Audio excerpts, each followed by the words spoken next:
Olá a todos e bem-vindos de volta à nossa retrospectiva 2023.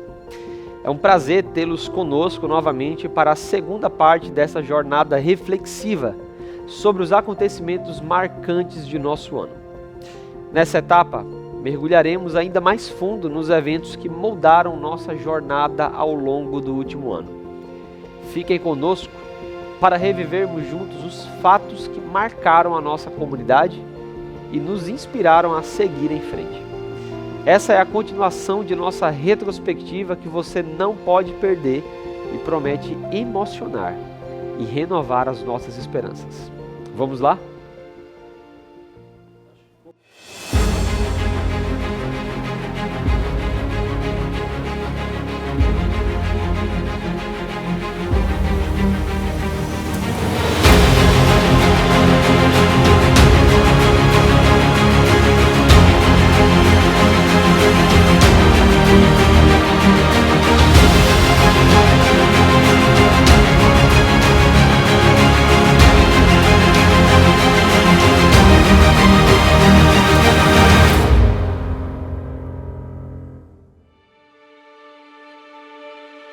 Por falar em momentos especiais, as férias de julho de 2023 foram mais do que uma pausa na rotina.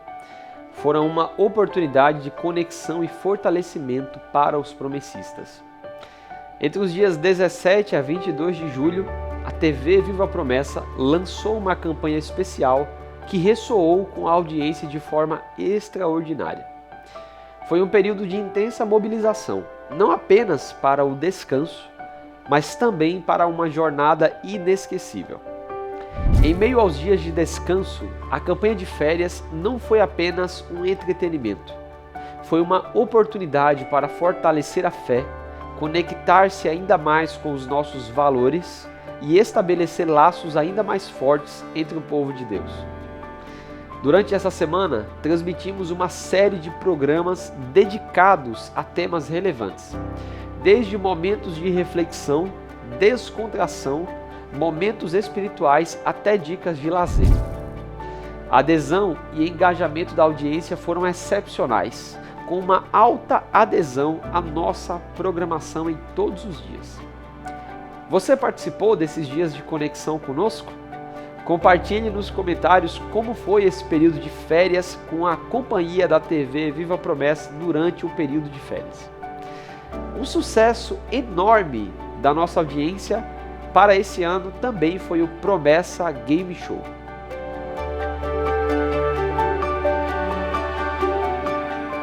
E em agosto, o Game Show foi ampliado. Entre os dias 28 de agosto e 2 de setembro, a TV Viva a Promessa trouxe um evento ainda maior. Foi uma semana repleta de entretenimento, desafios e muita emoção que mobilizou a audiência de forma extraordinária. Com mais de 1.000 inscritos, o Game Show especial foi um verdadeiro sucesso, reunindo participantes ávidos por testar seus conhecimentos, competir de forma saudável e, claro, ganhar a oportunidade única de vivenciar o Encontro Internacional da MP 2023 em Buenos Aires. O ápice do Game Show foi a premiação de 3 ganhadores, Isaac Silva, Andréa Silva e Cristiano, de 14 anos, com uma viagem inesquecível para participar do encontro internacional que ocorreu este ano. Um momento que será marcado não apenas pela competição, mas também pela oportunidade de participar em um evento de tamanha importância. Você acompanhou esse evento eletrizante? Compartilhe conosco nos comentários qual foi o momento mais marcante do Promessa Game Show para você e como essa semana agitou você e sua família.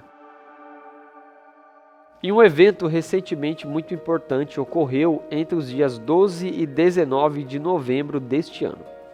A TV Viva a Promessa ofereceu uma cobertura completa das eleições que foram um marco histórico para a nossa denominação.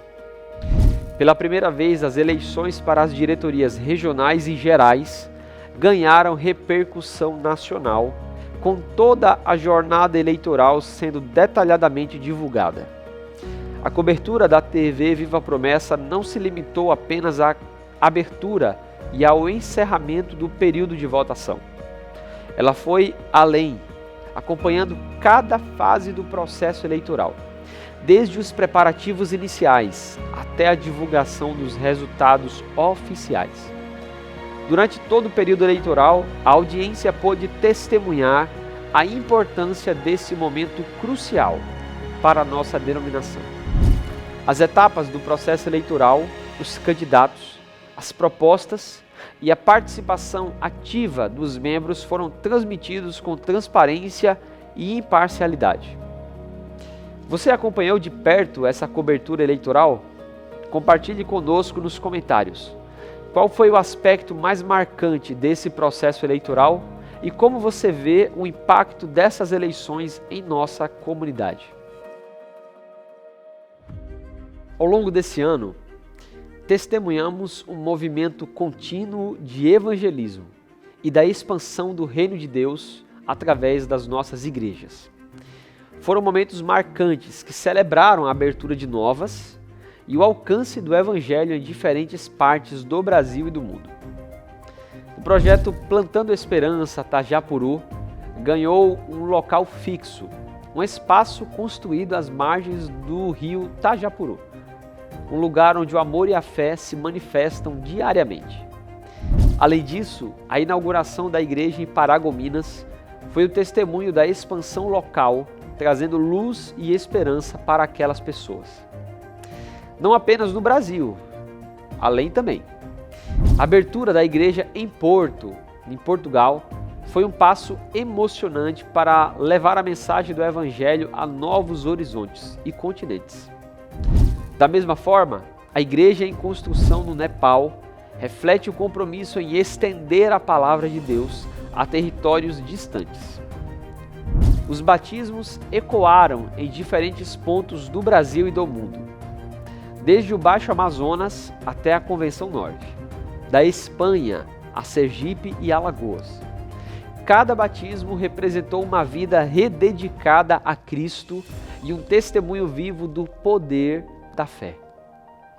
Alguns desses nos emocionaram profundamente, como de uma idosa de 93 anos, cujo compromisso com a sua fé inspirou a todos nós.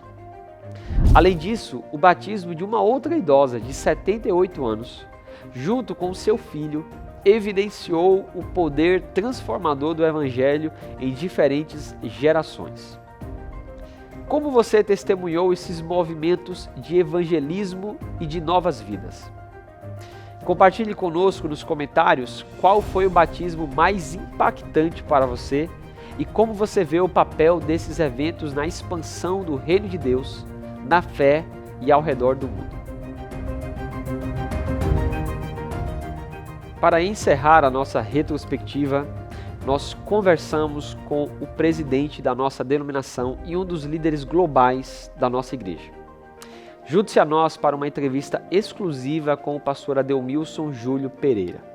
Uma oportunidade para mergulharmos nas reflexões e nos aprendizados deste ano marcante.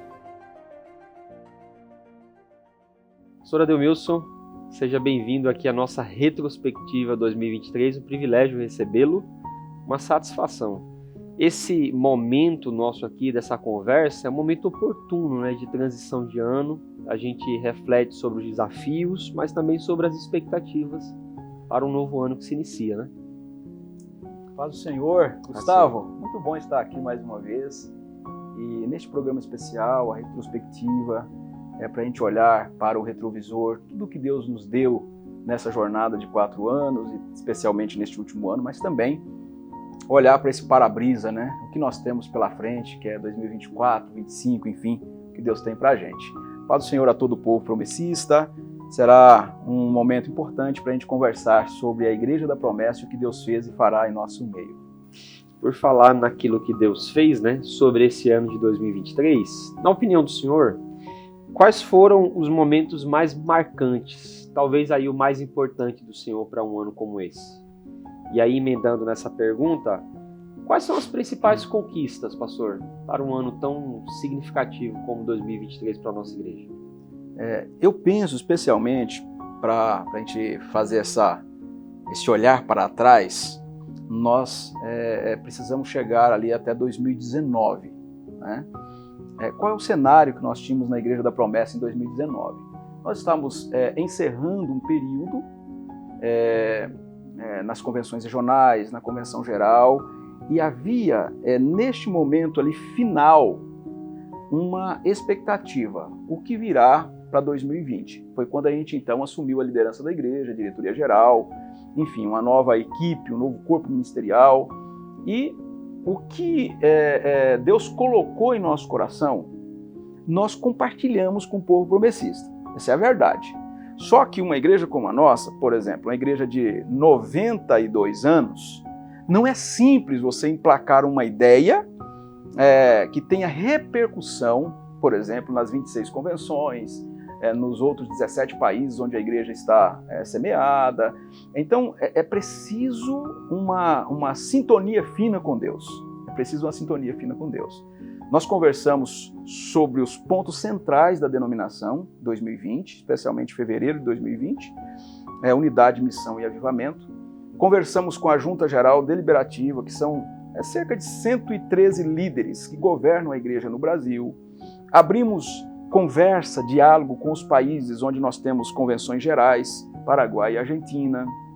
Enfim, Gustavo, foi um tempo ali de colocar projetos, mas também receber esse feedback, esse retorno das nossas lideranças. Agora, qual foi o ponto em que, na minha avaliação, e eu acho que os promessistas que estão nos ouvindo também concordam, o ponto em que nós percebemos que algo novo estava nascendo, né? Eu acho que não foi em 2020, né? Ali já em 2022, quando nós conversamos com as lideranças da igreja sobre o modo missão. Eu acho que ali foi a virada de chave. Então, 2022 foi um ano bastante produtivo.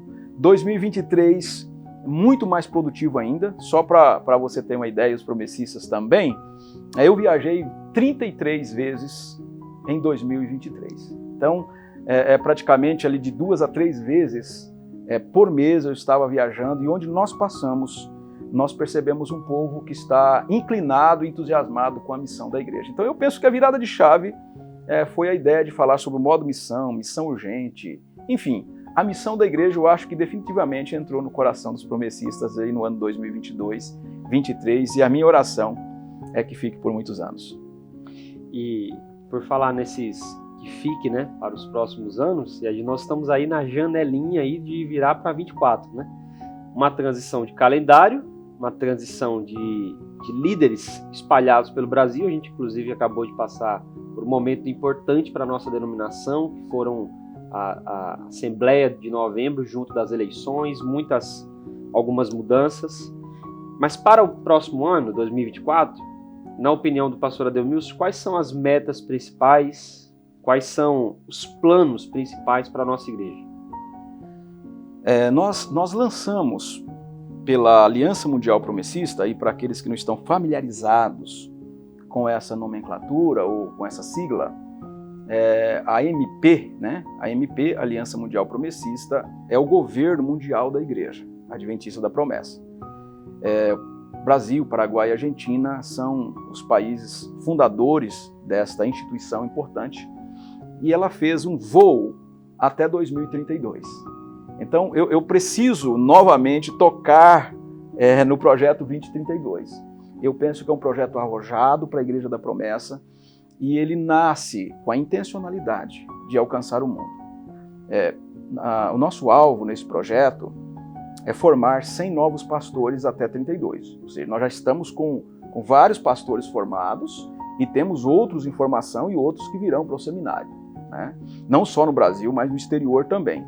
Então, a nossa meta é alcançar a formação teológica de 100 novos pastores e missionárias, plantar 100 novas igrejas, 70 em solo brasileiro e 30 no estrangeiro, né? Hoje a Igreja da Promessa está presente em 18 países, então cada país está engajado também nesse projeto. O nosso alvo é revitalizar 500 igrejas no Brasil. E por que a gente fala da revitalização? Porque uma igreja histórica como a nossa, de 92 anos, em algum momento nós precisamos olhar para dentro da igreja, né? E checar se nós estamos alcançando o propósito de Deus. E quando a igreja não alcança o propósito de Deus, ela precisa receber uma vida nova que vem do Espírito.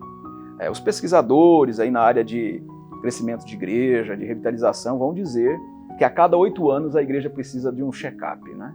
Ela precisa parar, não é? Se for o carro ali de Fórmula 1, no pit stop, e dar um tempo, analisar, por exemplo, a sua recepção, a sua música, a sua pregação, a sua evangelização, a sua abordagem, qual é o seu papel no bairro, se a sua agenda está entrando no bairro, porque o bairro sempre é hostil à agenda da igreja. Então, enfim, nós queremos revitalizar 500 igrejas. E também queremos chegar a 100 mil adventistas da promessa. E uma meta que eu acho que é importante, Deus tem colocado no nosso coração, de alcançar os continentes. Então nós estamos presentes hoje nas Américas, na Europa, na África e na Ásia. E Deus está inclinando o nosso coração para alcançar a Oceania. Eu não sei como, quando, mas eu acredito no Deus que impulsiona, o Deus que impele, o Deus que empurra, né? Como em Atos capítulo 13 diz que ele empurrou Barnabé e Saulo para a obra que ele tinha. Então Deus vai empurrar a igreja de alguma forma também, de forma geral, para a Oceania, né? Especialmente para a Austrália, e aí Nova Zelândia, enfim, nós pensamos chegar também à Oceania. E uma coisa importante, aí, Gustavo, eu acho que nasce das provocações na eleição, né? Tivemos aquela entrevista e nós recebemos inúmeras perguntas. Eu diria que dezenas delas, algumas foram feitas no momento da entrevista, outras não foram feitas. Mas há uma preocupação do povo promessista com a conexão com as novas gerações. Então, qual é a resposta que a igreja dá para as novas gerações? Eu acho que essa provocação, eu recebi essa provocação como um desafio, né? Então, terminando aqui a nossa resposta sobre a sua indagação, eu acho que nós precisamos focar também nas novas gerações. É importante para a igreja, é importante para a missão que nós temos. Eu acho que, além do Projeto 2032, eu acho que um foco, uma dedicação especial para as novas gerações, né? Crianças, adolescentes e jovens deve ser esse novo olhar da igreja. Eu queria aproveitar essa fala do senhor. Nós somos uma igreja rumo ao centenário, quase centenária.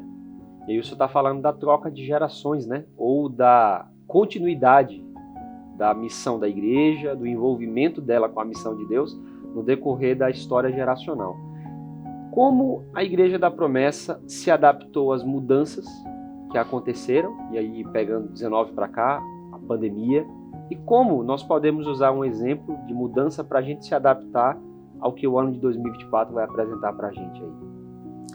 Bom, a Igreja da Promessa, como você mesmo citou, é uma igreja quase centenária, né? Alguns vão dizer, e eu vou replicar aqui porque eu já ouvi de outros pastores promessistas, né? É uma igreja avó, né? Então, assim, uma igreja avó, nós temos igreja avó, igreja mãe, igreja filha. Pense comigo aqui, uma igreja avó, 92 anos, já é uma anciã. O jovem, por exemplo, o adolescente, especialmente pré-adolescente, adolescente, eles gostam dos avós, eles vão à casa dos avós, mas eles não têm a intenção de passar horas e horas e horas conversando com os avós. A gente sabe disso. Agora, eles gostam de almoçar no domingo, almoçar no sábado, tomar café na casa da avó. Há uma conexão com as gerações mais maduras. Então, o que a promessa precisa entender é que uma igreja avó, ela tem um papel importante. Ela dirige, ela aconselha, ela mostra os rumos para as novas gerações. E este é o papel que eu acho que os irmãos mais maduros precisam ter para com a igreja, especialmente para com seus filhos e netos, e até bisnetos às vezes. E aí nós temos essa igreja, que seria a igreja filha ali, netos e tal, que também tem que ter um olhar no sentido assim, olha, eu não posso ficar perto dessa igreja avó por interesse tão somente, né? Ou seja, quando ela começa a pegar no pé, eu vou embora. Não. Uma família tem diálogo, uma família constrói vínculos fortes.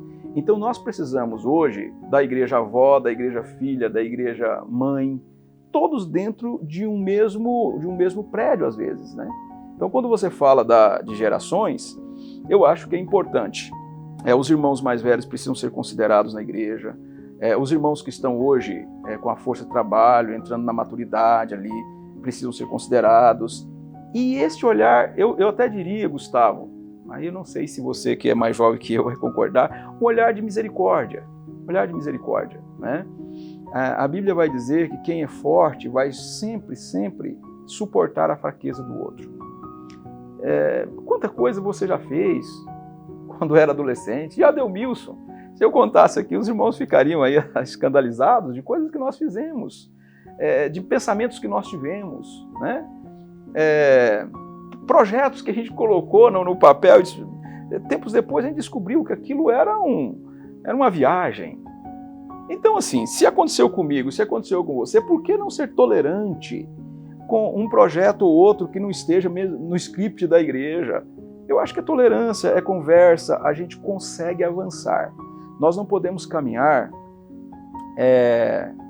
sem ter a nossa família conosco, né? É aquela percepção, né? Deus fala ali para Moisés, olha, é o seguinte, vocês pecaram e eu não vou com vocês. Por um tempo Moisés até, tudo bem, então a gente vai. Aí ele, não, se o Senhor não for conosco, ninguém sai daqui. Eu acho que é essa percepção. Se nós não estivermos com todos, com os filhos, com os netos, nós não vamos sair do lugar, vamos caminhar juntos. Então eu acho que nessa caminhada de tolerância, de um olhar de misericórdia, os adolescentes e jovens têm muito vigor e eu acho que vale a pena nós termos causa na igreja. E aí eu perguntaria assim, qual é a causa que nós temos nas igrejas locais para engajar adolescentes? Nós temos causa? Se tiver causa, a gente engaja eles. Se não tiver causa, eles não se engajam. Por quê? Porque essa geração, ela é atraída por uma causa muito mais próxima dela do que uma instituição ou algo abstrato, né, ou algo que nós, mais velhos, sempre nos engajamos. Por exemplo, nós temos um projeto do outro lado do mundo, vamos juntos. Para essa geração, tem um projeto do outro lado da rua, estou junto, do outro lado do mundo não. Então eu acho que é bem isso, causas específicas, tolerância com aqueles que são mais jovens, o discipulado, eu acho que é importante o discipulado. Eu acho que esse olhar é importante para a igreja nesse tempo, né? É olhar pelo retrovisor e dizer, olha, nós temos toda essa turma atrás de nós e a gente tem o para-brisa inteira, nós precisamos olhar para o futuro. É isso aí. Mas essa turma que está vindo, as novas gerações, também precisa aprender com os mais velhos a serem crentes, porque é isso que a gente encontra em Efésios, por exemplo. Os irmãos em Efésios 6, todos os irmãos na igreja ali aprendendo, né? Escravo aprende com os irmãos mais velhos, os jovens aprendem, as esposas aprendem, os esposos aprendem, os filhos aprendem. Todo mundo está na mesma comunidade. Igreja é isso, né? Igreja é isso. Várias gerações, pessoas ali construindo um pensamento rumo à eternidade, né? Então, eu conto especialmente nesse próximo ano, nessa próxima gestão, com todas as gerações, com as múltiplas formas, com a mesma igreja, mas tendo ali muitas gerações dentro dessa mesma igreja, desse mesmo templo. Queria falar agora, pastor, sobre o Adelmilson, sobre o pastor Adelmilson. O senhor comentou que 2023 foi um ano de mais de 30 viagens. Como é que o Adelmilson chega no final de 2023? Bom, o Adelmilson chega cansado, exausto, né? Eu preciso colocar o pé no freio, né? Porque eu gosto de trabalhar muito, né? Excessivamente. Então eu acho que eu preciso desacelerar um pouco, senão a gente não consegue fazer a maratona, né? O pastorado, a vida cristã não são 100 metros rasos, né? É uma maratona que dura ali a vida toda, né? Ali seguramente mais de 40 quilômetros, né? Então eu acho que a gente chega cansado, mas esperançoso. Descansar, porque afinal nós temos aí muitos anos para trabalhar em favor da obra de Deus, da Igreja da Promessa, enfim. Eu acho que é isso aí. Chega cansado, mas esperançoso, tira uns dias de recesso, a gente já volta renovado. Queria fazer aqui um responde rápido aqui, pra gente, talvez de perguntas que os irmãos tenham uma curiosidade aí, perguntas que geralmente não são feitas, né? Uma pergunta rápida aqui, pastor. Qual foi a última coisa que o senhor leu que o senhor gostou muito? Vamos lá. Não vale a Bíblia. Olha só, viu? Não vale a Bíblia. Não vale a Bíblia. Eu gosto muito, irmãos e irmãs, de geopolítica, né? Então, desde adolescente eu gosto de ler o que está acontecendo no mundo, nos continentes, os movimentos políticos, enfim. Eu gosto bastante, né? Eu estou lendo agora um livro, não é? Por que as Nações Fracassam. Eu acho que é um livro que faz muitas conexões com a igreja, eu gostei demais, né? E O Lugar Mais Seguro do Mundo, um evangélico, né? Do Larry Crabb, que eu leio há bastante tempo também. Gostei demais, assim, o projeto, talvez seja o último livro dele, não sei. Eu até disse a um colega esses dias que ele, dá a impressão, ele é muito tradicional, né? Dá a impressão que olha, gente, é isso aqui, igreja é isso aqui para mim, né? Eu gostei bastante, né? Então, Lugar Mais Seguro do Mundo e Por que as Nações Fracassam. Algo que relaxa o senhor, que faz o senhor descansar depois de um dia de trabalho. Se perguntar de repente, para o meu filho e esposa, eles vão dizer, o que relaxa é mais trabalho, né? Trabalho. Não, eu gosto daquele ócio santo, né? No sentido de ver o que está acontecendo no mundo. A gente trabalha na igreja às vezes o dia todo e chega em casa ali no começo da noite, lê alguma coisa sobre os acontecimentos no mundo. Quando eu tenho tempo, andar de bicicleta também, eu gosto bastante, né, de andar de bike. Não estou praticando ultimamente, viu? mas gosto muito e eu acho bacana, acaba me desestressando um pouco, né? Eu gosto bastante. Legal. Pastor, uma história engraçada ou curiosa que aconteceu durante o seu tempo na liderança da nossa denominação? Uma história engraçada. Olha, tem várias histórias assim, eu acho engraçada, né? Eu acho elas engraçadas, né? Não sei se... porque isso tem até muito relativo ali ao seu momento e tal, né? Mas assim, aconteceu um tempo atrás, eu estava num outro país, e aí quando eu tenho a oportunidade de conversar sobre a igreja, e estou empolgado ali, então a gente acaba falando pelos cotovelos, né? Então, eu acho que eu exagerei na prosa, né? E aí cheguei umas 5 horas para uma visita, e aí a conversa entusiasmada e tal, e 7 horas a irmã falou, pastor, o senhor aceita um chá? Eu falei, ótimo, chá é muito bom, eu gosto de chá também, tal, e eu aceito. E ela foi lá, preparou o chá e serviu, e eu continuei a prosa ali com a família, a prosa muito boa. Aí às 8 horas ela falou, pastor, o senhor aceita mais um chá? Eu digo, olha, muito bom, pode me servir, eu gosto do chá. E obrigado, irmã, tal, ali, tentando ser educado, né? Às 9 da noite ela falou assim, pastor, o senhor aceita um chá? Eu aceito o chá. Ela disse assim, pastor, eu vou falar uma coisa para o senhor. Aqui para nós, quando a gente oferece o chá é porque está na hora do visitante ir embora. Eu oferi para o senhor às 7, eu ofereci às 8 e agora às 9. Falei, já entendi. Está na hora de ir embora, né? Está na hora de ir embora, pastor. Falei, não tem problema, eu tomo esse último chá e vou embora, né? Então, hoje eu aprendi. Quando alguém fala assim, o senhor aceita um café? Eu digo, já estou indo embora, irmão, já.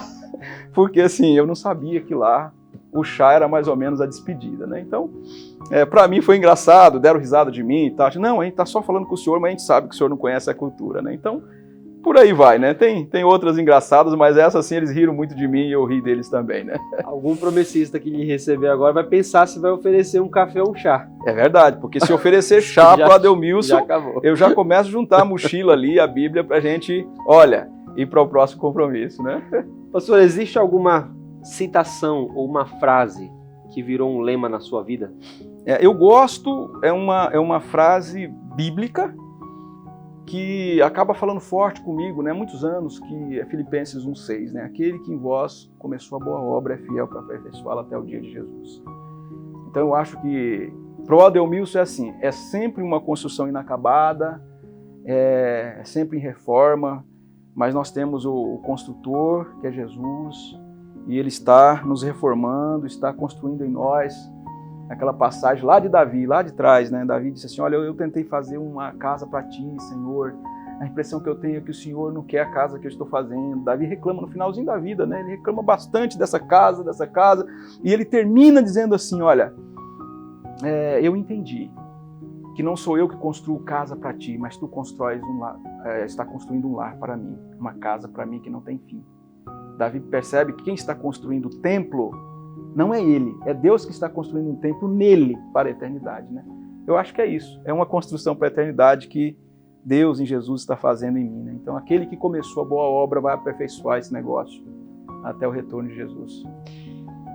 Por último, se pudesse encontrar com uma figura histórica, você pode fazer um encontro com uma figura histórica. Quem seria? Acho que tirando o nosso Senhor Jesus, né? Todos nós encontraríamos. Eu gosto de muita gente da Bíblia e fora da Bíblia também.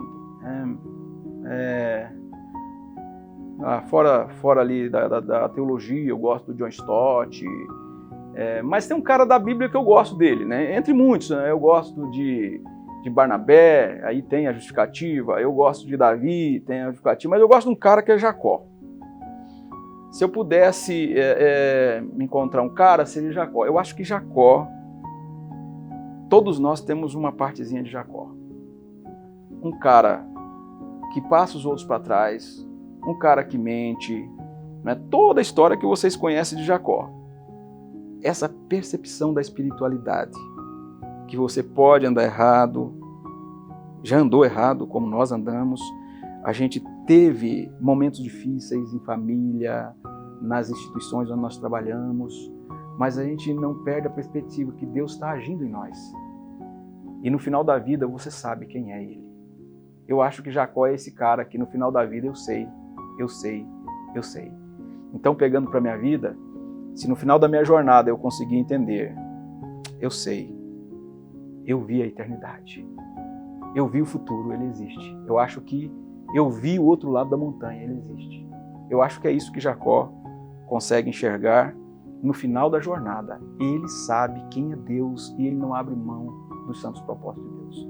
Então, se nós chegarmos no finalzinho, arrastando a perna, mas a gente falar a todo pulmão, né? Eu sei quem Tu és, Senhor. Tu és o meu resgatador. Tu és o Redentor que redimiu a minha família, meus filhos. E a gente está aqui por graça, né? Eu acho que Jacó é o cara que sai da desordem para a graça.